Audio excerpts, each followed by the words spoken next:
നടി മമത മോഹൻദാസ് നിരവധി പേർക്ക് പ്രചോദനമാണ്. ഒന്നിലേറെ തവണ ക്യാൻസർ, പിന്നീടുണ്ടായ ഓട്ടോ ഇമ്മ്യൂണിൻ കണ്ടീഷൻ എന്നീ പ്രതിസന്ധി ഘട്ടങ്ങളെല്ലാം മമത അതിജീവിച്ചു. ഒട്ടും എളുപ്പമായിരുന്നില്ല മമതയുടെ ഈ യാത്ര. കരിയറിൽ വലിയ അവസരങ്ങൾ തേടി വരുന്ന കാലഘട്ടത്തിൽ മമത അസുഖബാധിതയാകുന്നു. അന്ന് ചികിത്സിച്ച് ഭേദമായെങ്കിലും പിന്നീട് വീണ്ടും ക്യാൻസർ വന്നു. ഇതും മമത അതിജീവിച്ചു. മമതയുടെ ആത്മധൈര്യം നിരവധി ക്യാൻസർ ബാധിതർക്ക് പ്രചോദനമാണ്.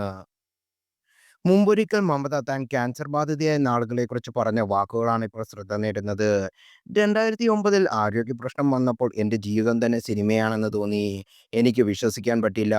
ഒരുപാട് സിനിമകൾ ചെയ്യാനുണ്ടായിരുന്നു. ആ സമയത്താണ് പാസഞ്ചർ റിലീസായത്. പെട്ടെന്ന് ഡാഡിക്ക് എല്ലാവരെയും വിളിച്ച് മമതയ്ക്ക് ഇപ്പോൾ വർക്ക് ചെയ്യാൻ പറ്റില്ലെന്ന് പറഞ്ഞു. ആ സമയത്ത് വളരെ ബുദ്ധിമുട്ടി ഞാനൊരു തെലുങ്ക് സിനിമ ചെയ്തു. നാഗാർജുനയ്ക്കൊപ്പം ചെയ്ത കേടി എന്ന സിനിമയായിരുന്നു അത്. വലിയ രീതിയിൽ ഈ സിനിമ എന്നെ സഹായിച്ചു. ഈ ക്രൈസിസിൽ വർക്ക് ചെയ്യാനുള്ള തീരുമാനം ഞാനെടുത്ത ഏറ്റവും നല്ല തീരുമാനമായിരുന്നു. ഓരോ മാസം കഴിയുമ്പോഴും ആരോഗ്യനില മോശമാകും. ഫിസിക്കലി കാണാൻ മോശമാകും. ആ സിനിമ ചെയ്യുന്ന ക്യാരക്ടറിന് വേണ്ടി ഞാൻ പിടിച്ചു നിന്നു. ഷൂട്ടിലെ ആദ്യത്തെ ദിവസത്തെ പോലെ തന്നെയായിരിക്കാൻ ഞാൻ ശ്രമിച്ചു. അങ്ങനെ കേടി പൂർത്തിയായി.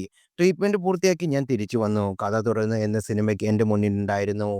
ആരെയും വിളിച്ചിട്ട് ലഭിച്ചതില്ല. കീമോ കഴിയുന്നതിൻ്റെ അവസാന ആഴ്ചയാണ് സേതു മണ്ണാർക്കാട് സത്യനന്ദിക്കാൻ്റെ സിനിമയ്ക്കായി വിളിക്കുന്നത്. അത് കഴിഞ്ഞ ഉടനെ അൻവർ എന്നെ റെഡിയാണെന്നും മമത മൊഹാസർ അന്ന് പറഞ്ഞു. ആ അസുഖത്തെക്കുറിച്ച് ജനങ്ങളോട് തുറന്നു പറഞ്ഞ ഘട്ടത്തിലെക്കുറിച്ച് മമത സംസാരിച്ചു. ഒരു പോയിന്റ് കഴിഞ്ഞപ്പോൾ മുടി എവിടെയെന്ന് ഒരുപാട് പേർ ചോദിച്ചു. അമ്മയെ എന്തിനാണ് ഒളിക്കുന്നതെന്ന് ഞാൻ തന്നെയാണ് ഇക്കാര്യം മാധ്യമങ്ങൾക്ക് മുന്നിൽ പറഞ്ഞതെന്നും മമത പറഞ്ഞു. മയൂഖം എന്ന സിനിമയിലൂടെ അഭിനയ രംഗത്ത് കടന്നു വന്ന മമത വളരെ പെട്ടെന്നാണ് ശ്രദ്ധിക്കപ്പെട്ടത്. ആരോഗ്യ പ്രശ്നങ്ങൾ കാരണം ഒന്നിലേറെ തവണ നടിക്ക് കരിയറിൽ ഇടവേള വന്നിട്ടുണ്ട്.